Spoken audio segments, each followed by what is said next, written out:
everyone, welcome to my video. My name is Lenka with RNL Tax and Accounting, here to help you with your accounting needs, tax planning, and resolving your tax debt with the IRS. So in this video, we're gonna go over how to account for your partner's distribution and payment in a partnership.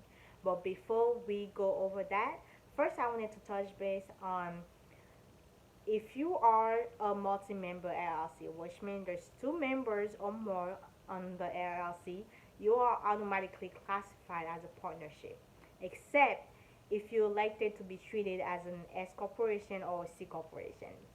So if you are classified, if you did not elect to be treated as an S corporation or a C corporation and you are classified as a partnership, you have to do everything a partnership will do. So a partnership have to file Form 1065, the partnership return, by March 15th. If you are a calendar year partnership, if it's a fiscal year partnership, you have to file the Form 1065 by the 15th day of the third month after the fiscal year has ended. All right. So that's it for that. Multi-member LLCs or partnership, if you did not elect to be an S corporation or a C corporation. So now, a partnership do not pay taxes. Partnerships are really, the Form 1065 is an information return to really tell the IRS how the partnership performed throughout the year, the revenue that came in, the expenses and everything, and what amount is gonna go to each partners. That is why it's very crucial to keep good record keeping, not only for the whole business in general, but for each partners. And each partners should not just rely on the partnership to keep that record keeping.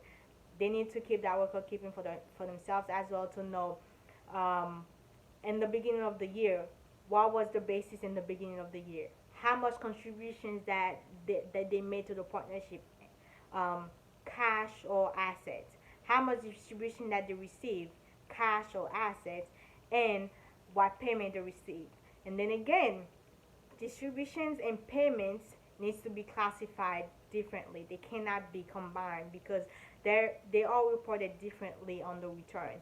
And then you need to keep track on how much, what is your basis at the end of the year.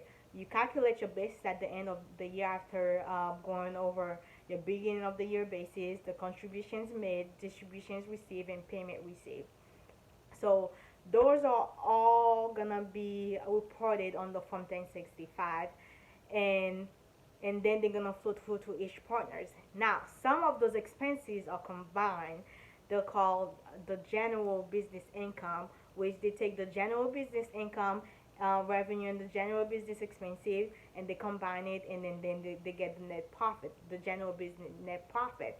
And then each partners are gonna have separately stated income or expenses under K1. That is why it is crucial to know how to categorize those income or expenses made or received from each partners, so those partners can account for them and pay those taxes on their return. Because if you do not categorize them properly, you may end up paying more taxes than you really needed to, or you may end up underpaid on your taxes, which after the IRS look at it, then you might get penalized for not paying all the taxes that you should have paid. That's why good record keeping and tax planning is crucial in the beginning of the year, tax year, and throughout the tax year, because you don't want to run with your head cut off when it comes to taxes, and oh my gosh, like what's this number, where where's this expenses, and you don't know what to do. That's why it's crucial to do it throughout the year. So when it comes to taxes, and you just submit the information needed. And also you can take advantage of a lot of deductions, because if you if you plan ahead and you know what's gonna, you estimate your liabilities, then you can take advantage of a lot of deductions to lower those liabilities. So tax plans is very crucial when it comes to a business.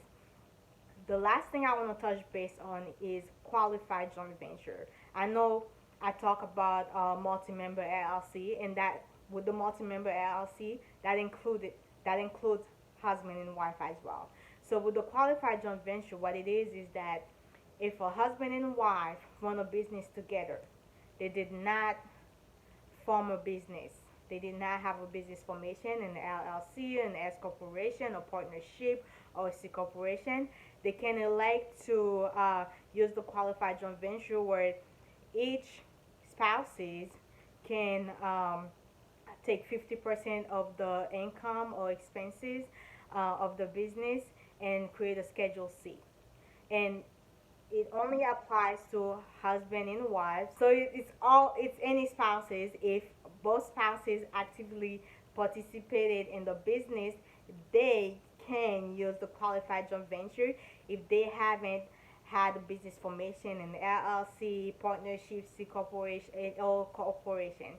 So if you guys have any questions or concerns, and if you guys need assistance with tax planning and know need to find out how to keep records of your partner's um, distributions or payment, feel free to schedule a consultation call with me, and I'm more than happy to assist. Talk to y'all soon. Bye.